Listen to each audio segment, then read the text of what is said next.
Music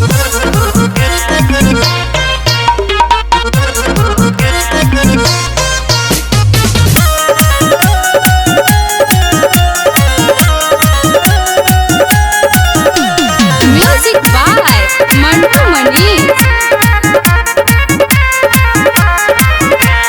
हम और तुम एक कमरे में बंद हो, हम और तुम एक कमरे में बंद हो। अरे सोचो तो क्या होगा।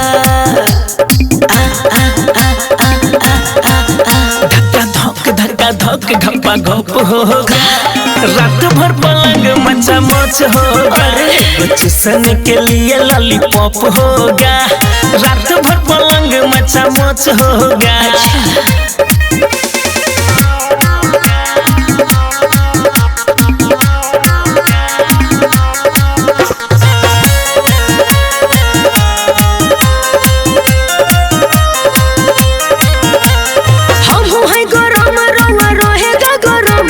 हो जाई डैमेज बाकी होई दाना दान जी। ए जी सुनते हैं नहीं चाहिए बहरिया लगा के रखब गेट रे, घोड़िया के नीचे खेला खेल भर पेट रे। और लचा लच होगा।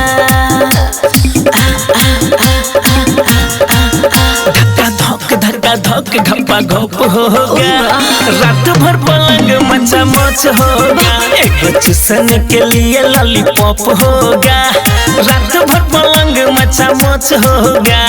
चुप रहो।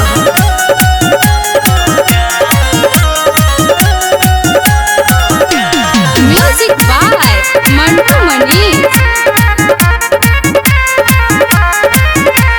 खेली हो तू जम के पिछवा पमच हो, दोनों हमर बलावा खेली हो राजा कैच हो। सुना तारो हर बोल जाई तो हर बाउंड्री के पार हो, छक्का चौका लहागी रानी लगातार हो। आएगा जब टच होगा। धक्का धक घप्पा घप होगा, रात भर पलंग मचा मच होगा, धक्का धक घप्पा घप होगा, रात भर पलंग मच मच होगा। समझे तो चला।